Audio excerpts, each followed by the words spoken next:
अथ षष्ठोऽध्यायः। ब्रह्मोवाच ब्रह्मोवाच वाचां वह्नेर्मुखं क्षेत्रं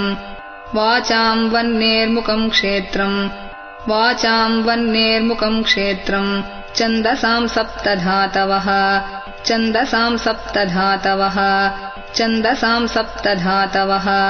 हव्यकव्यामृतान्नानाम्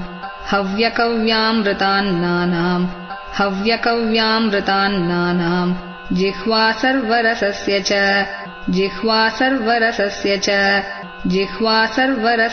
च सर्वासूनां च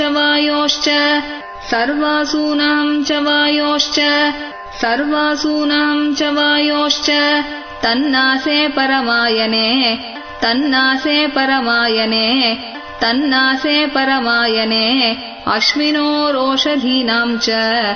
अश्विनोरोषधीनां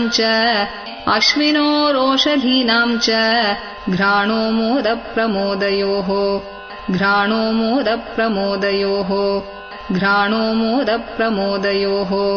रूपाणां तेजसां चक्षुः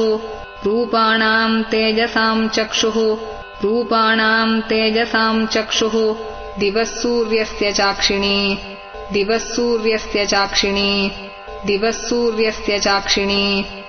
कर्णौ दिशां च तीर्थानां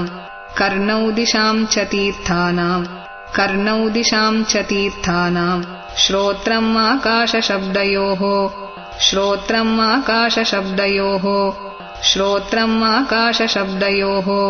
तद्गात्रं वस्तुसाराणां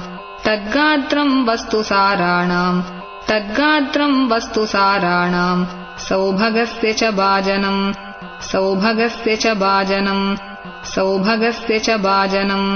त्वगस्य स्पर्शवायोश्च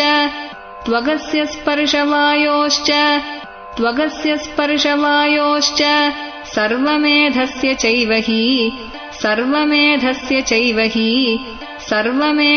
चैव हि रोमाण्युद्विज्य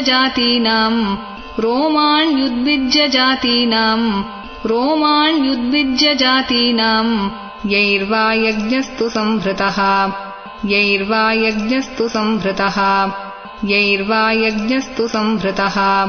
केशश्मश्रूनखान्यस्य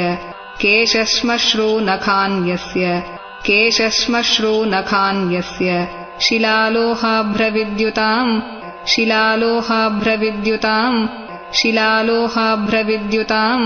बाहवो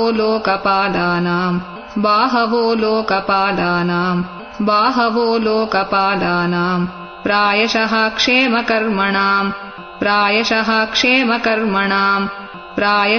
क्षेमकर्मणाम् विक्रमो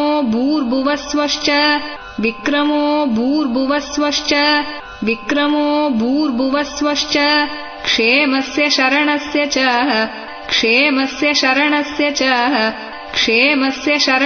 च सर्वकामवरस्यापि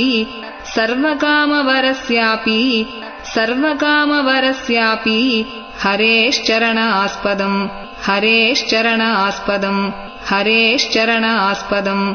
अपां वीर्यस्य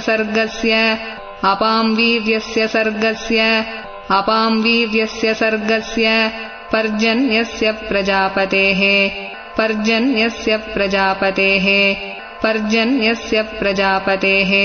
पुंसः शिष्ण उपस्तस्तु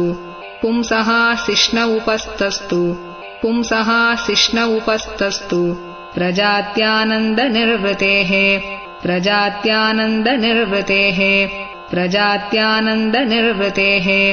पायुर्यमस्य मित्रस्य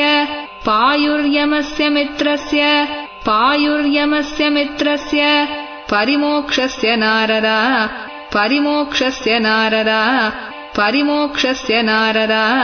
हिंसाया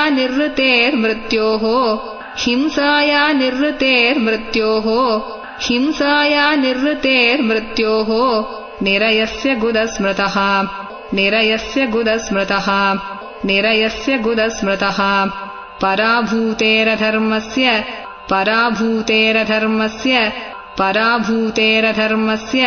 तमसश्चापि पश्चिमः तमसश्चापि पश्चिमः तमसश्चापि पश्चिमः नाड्यो नदनदीनां तु नाड्यो नदनदीनां तु नाड्यो नदनदीनां तु गोत्राणामस्ति संहतिः गोत्राणामस्ति संहतिः गोत्राणामस्ति संहतिः अव्यक्तरससिन्धूनाम् अव्यक्तरससिन्धूनाम् अव्यक्तरससिन्धूनाम् भूतानाम् निधनस्य च भूतानाम् निधनस्य च भूतानाम् निधनस्य च उदरम् विदितम् पुंसो उदरम् विदितम् पुंसो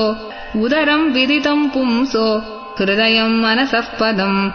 हृदयम् मनसः पदम् हृदयम् मनसः पदम्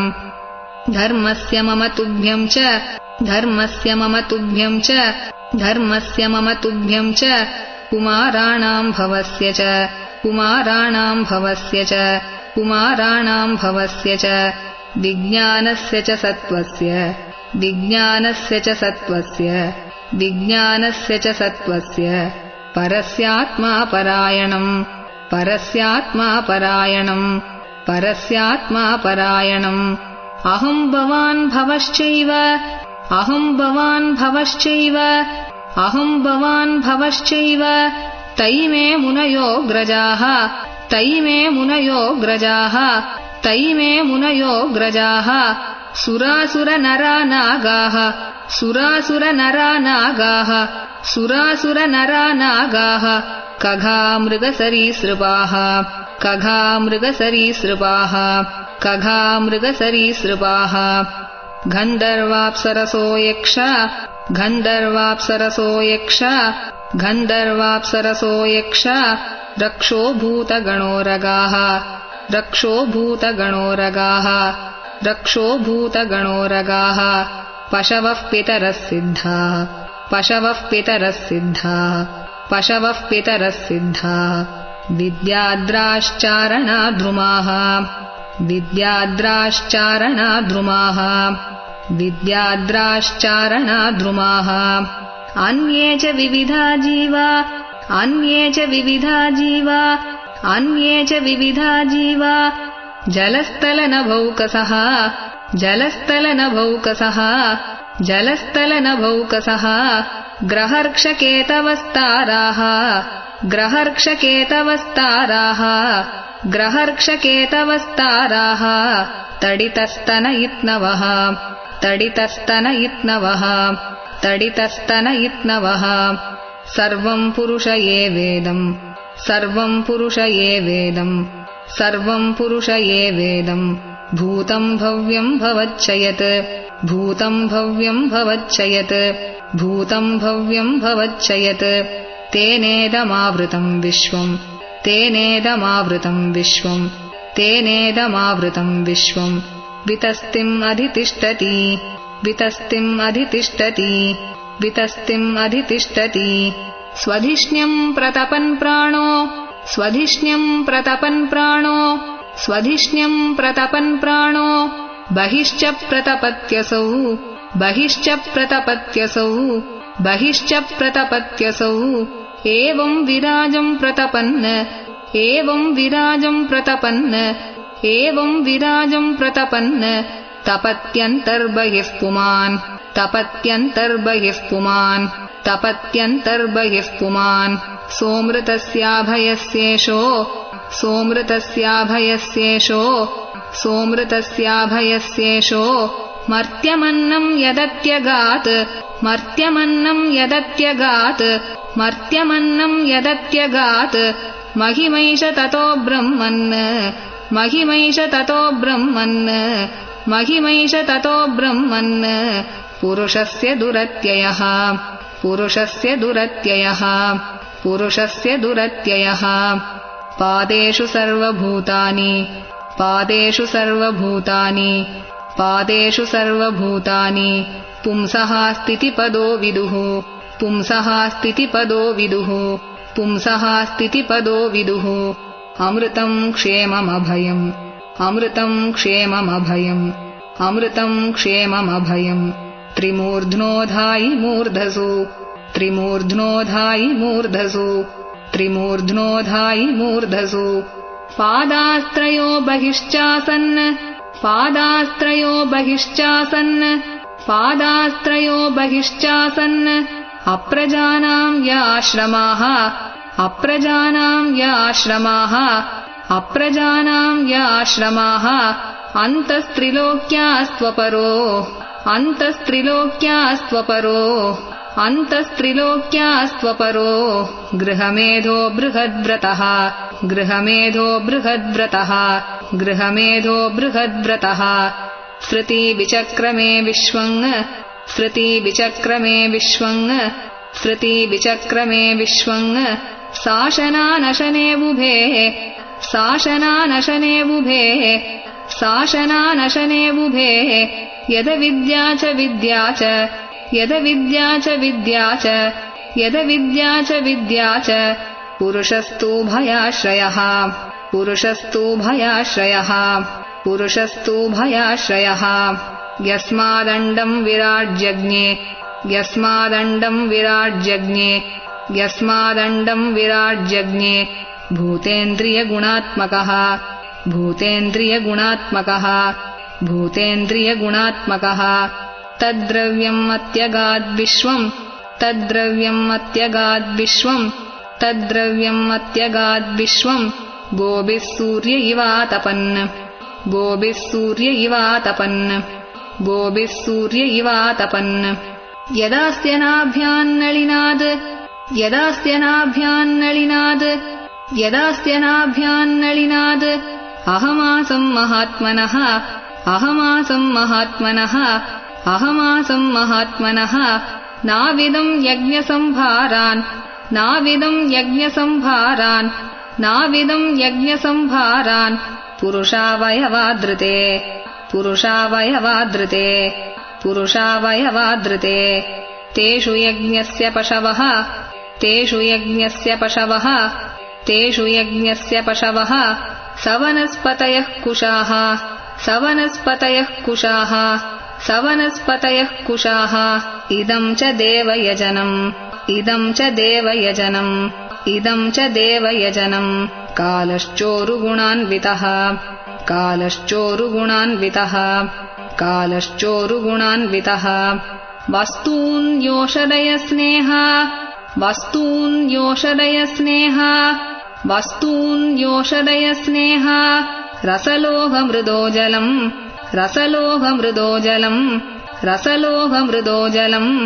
ऋचो यजूंषि सामानि ऋचो यजूंषि सामानि ऋचो यजूंषि सामानि चातुर्होत्रम् च सत्तम चातुर्होत्रम् च सत्तम चातुर्होत्रम् च सत्तम नामधेयानि मन्त्राश्च नामधेयानि मन्त्राश्च नामधेयानि मन्त्राश्च दक्षिणाश्च व्रतानि च दक्षिणाश्च व्रतानि च दक्षिणाश्च व्रतानि च देवतानुक्रमः कल्पः देवतानुक्रमः कल्पः देवतानुक्रमः कल्पः सङ्कल्पस्तन्त्रमेव च सङ्कल्पस्तन्त्रमेव च सङ्कल्पस्तन्त्रमेव च गतयो मतयः श्रद्धा गतयो मतयः श्रद्धा गतयो मतयः श्रद्धा प्रायश्चित्तम् समर्पणम् प्रायश्चित्तम् समर्पणम् प्रायश्चित्तम् समर्पणम् पुरुषावयवैरेते पुरुषावयवैरेते पुरुषावयवैरेते संभाराः संभृता मया संभाराः संभृता मया संभाराः संभृता मया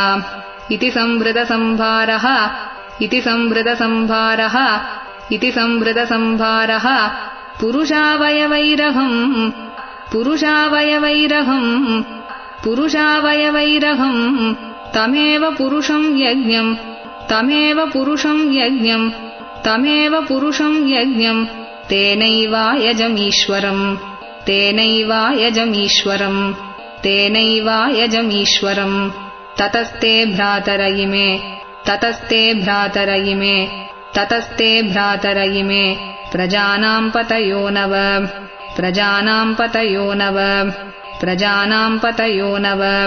अयजन् व्यक्तमव्यक्तम् अयजन् व्यक्तमव्यक्तम् अयजन् व्यक्तमव्यक्तम् पुरुषं सुसमाहिताः पुरुषं सुसमाहिताः पुरुषं सुसमाहिताः ततश्च मनवः काले ततश्च मनवः काले ततश्च मनवः काले ईजिरे ऋषयो परे ईजिरे ऋषयो परे ईजिरे ऋषयो परे पितरो विबुधा दैत्या पितरो विबुधा दैत्या पितरो विबुधा दैत्या मनुष्याः क्रतुभिर्विभुम् मनुष्याः क्रतुभिर्विभुम्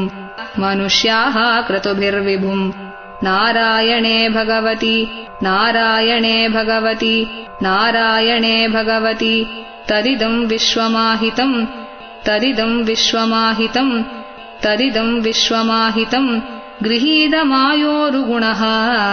गृहीतमायोरुगुणः गृहीतमायोरुगुणः सर्गादौ अगुणस्वतः सर्गादौ अगुणस्वतः सर्गादौ अगुणस्वतः सृजामि तन्नियुक्तोऽहम् सृजामि तन्नियुक्तोऽहम् सृजामि तन्नियुक्तोऽहम् हरो हरति तद्वशः हरो हरति तद्वशः हरो हरति तद्वशः विश्वम् पुरुषरूपेण विश्वम् पुरुषरूपेण विश्वम् पुरुषरूपेण परिपाति त्रिशक्तिधृक् परिपाति त्रिशक्तिधृक् परिपाति त्रिशक्तिधृक् इति ते विहितम् तात इति ते विहितम् तात इति ते विहितम् तात यथेदम् अनुपृच्छसि यथेदम् अनुपृच्छसि यथेदम् अनुपृच्छसि नान्यद्भगवतः किञ्चित् नान्यद्भगवतः किञ्चित् नान्यद्भगवतः किञ्चित् भाव्यम् सदसदात्मकम् भाव्यम् सदसदात्मकम् भाव्यम् सदसदात्मकम् न भारतीमेऽङ्गमृषोपलक्ष्यते न भारतीमेऽङ्गमृषोपलक्ष्यते न भारतीमेऽङ्गमृषोपलक्ष्यते न वै क्वचिन्मे मनसो मृषा गतिः न वै क्वचिन्मे मनसो मृषा गतिः न वै क्वचिन्मे मनसो मृषा गतिः न मे हृषीकाणि पतन्त्यसत्पथे न मे हृषीकाणि पतन्त्यसत्पथे न मे हृषीकाणि पतन्त्यसत्पथे यन्मे हृदौत्कण्ठ्यवता धृतो हरिः यन्मे हृदौत्कण्ठ्यवता धृतो हरिः यन्मे हृदौत्कण्ठ्यवता धृतो हरिः सोऽहम् समाम्नायमयस्तपोमयः सोऽहम् समाम्नायमयस्तपोमयः सोऽहम् समाम्नायमयस्तपोमयः प्रजापतीनाम् अभिवन्दितः पतिः प्रजापतीनाम् अभिवन्दितः पतिः प्रजापतीनाम् अभिवन्दितः पतिः आस्ताय योगम् निपुणम् समाहितः आस्ताय योगम् निपुणम् समाहितः आस्ताय योगम् निपुणम् समाहितः तम् नाध्यगच्छम् यतात्मसम्भवः तम् नाध्यगच्छम् यतात्मसम्भवः तम् नाध्यगच्छम् यतात्मसम्भवः नतोऽस्म्यहम् तच्चरणम् समीयुषाम् नतोऽस्म्यहम् तच्चरणम् समीयुषाम् नतोऽस्म्यहम् तच्चरणम् समीयुषाम् भवच्चिदम् स्वस्त्ययनम् सुमङ्गलम् भवच्चिदम् स्वस्त्ययनम् सुमङ्गलम् भवच्चिदम् स्वस्त्ययनम् सुमङ्गलम् यो ह्यात्ममाया विभवम् स्वपर्यगात् यो ह्यात्ममाया विभवम् स्वपर्यगात् यो ह्यात्ममाया विभवम् स्वपर्यगात् यथा नभः स्वान्तमथापरे कुतः यथा नभः स्वान्तमथापरे कुतः यथा नभः स्वान्तमथापरे कुतः नाहम् न यूयम् यदृताम् गतिम् विदुः नाहम् न यूयम् यदृताम् गतिम् विदुः नाहम् न यूयम् यदृताम् गतिम् विदुः न वामदेवः किमुतापरे सुराः न वामदेवः किमुतापरे सुराः न वामदेवः किमुतापरे सुराः तन्मायया मोहितबुद्धयस्त्विदम् तन्मायया मोहितबुद्धयस्त्विदम् तन्मायया मोहितबुद्धयस्त्विदम् विनिर्मितम् चात्मसमम् विचक्ष्महे विनिर्मितं चात्मसमं विचक्ष्महे विनिर्मितं चात्मसमं विचक्ष्महे यस्यावतारकर्माणि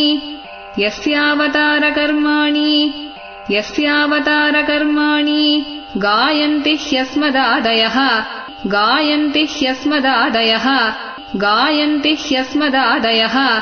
नयं विदन्ति तत्त्वेन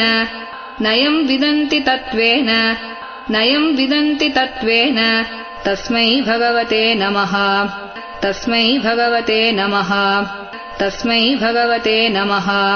स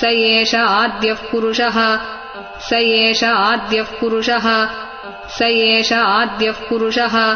कल्पे कल्पे सृजत्यजः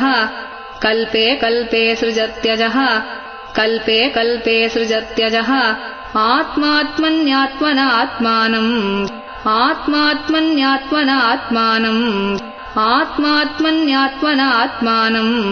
संयच्छति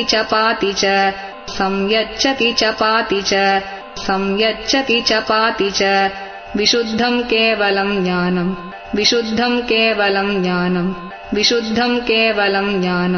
प्रत्यक्सम्यगवस्थितम्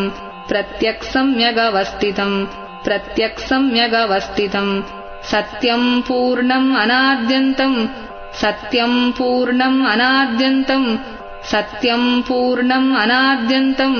निर्गुणं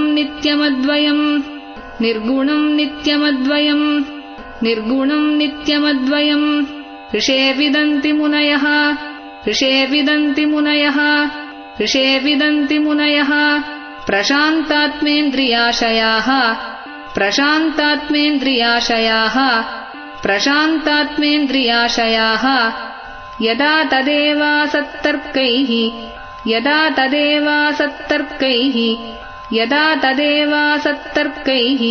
तिरोधीयेत विप्लुतम्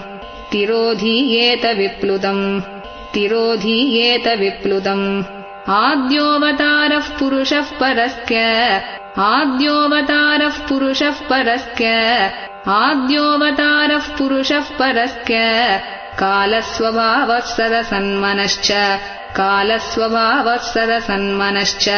कालस्वभावः सदसन्मनश्च द्रव्यं विकारो गुण इन्द्रियाणि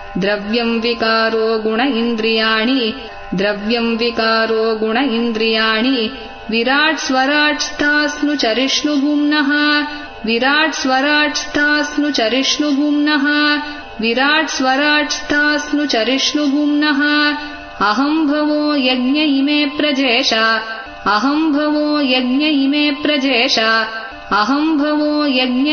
प्रजेश दक्षादयो एव वदादयश्च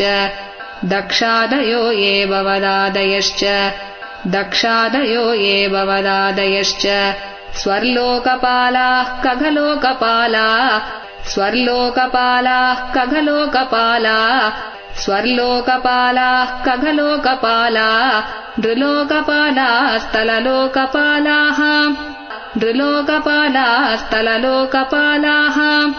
नृलोकपालाः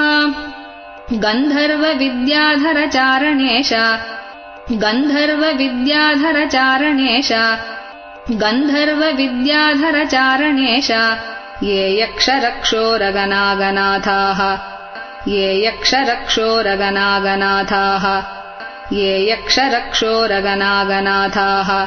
ये वाऋषीणाम् वृषभाः पितॄणाम्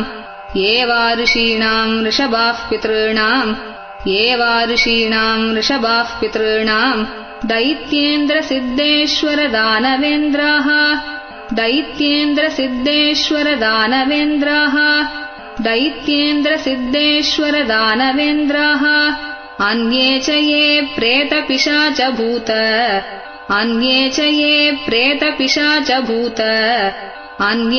ये प्रेतपिशाचभूत कूष्माण्डयादो मृगपक्ष्यधीशाः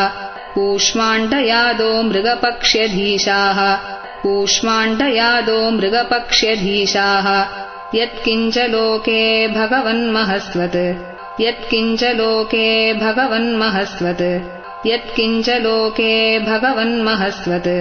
ओजःसहस्वद्बलवत्क्षमावत् ओजःसहस्वद्बलवत्क्षमावद् ओजःसहस्वद्बलवत्क्षमावद् श्रीह्रीविभूत्यात्मवदद्भुतार्णम् श्रीह्रीविभूत्यात्मवदद्भुतार्णम् श्रीह्रीविभूत्यात्मवदद्भुतार्णम् तत्त्वम् परम् रूपवदस्वरूपम् तत्त्वम् परम् रूपवदस्वरूपम् तत्त्वम् परम् रूपवदस्वरूपम् प्राधान्यतो यान् दृशामनन्ति प्राधान्यतो यान् दृशामनन्ति प्राधान्यतो यान् दृशामनन्ति लीलावतारान् पुरुषस्य भूम्नः लीलावतारान् पुरुषस्य भूम्नः लीलावतारान् पुरुषस्य भूम्नः आपीयताम् कर्णकषायशोषान् आपीयताम् कर्णकषायशोषान् आपीयताम् कर्णकषायशोषान् अनुक्रमिष्येत इमान् सुपेशान् अनुक्रमिष्येत इमान् सुपेशान् अनुक्रमिष्येत इमान् सुपेशान् इति श्रीमद्भागवते महापुराणे पारमहंस्याम् संहितायाम् द्वितीयस्कन्धे षष्ठोऽध्यायः। श्रीहरये नमः श्रीहरये नमः श्रीहरये नमः। गोपिका जीवनस्मरणम् गोविन्द गोविन्द। सद्गुरुनाथ महाराज की जय।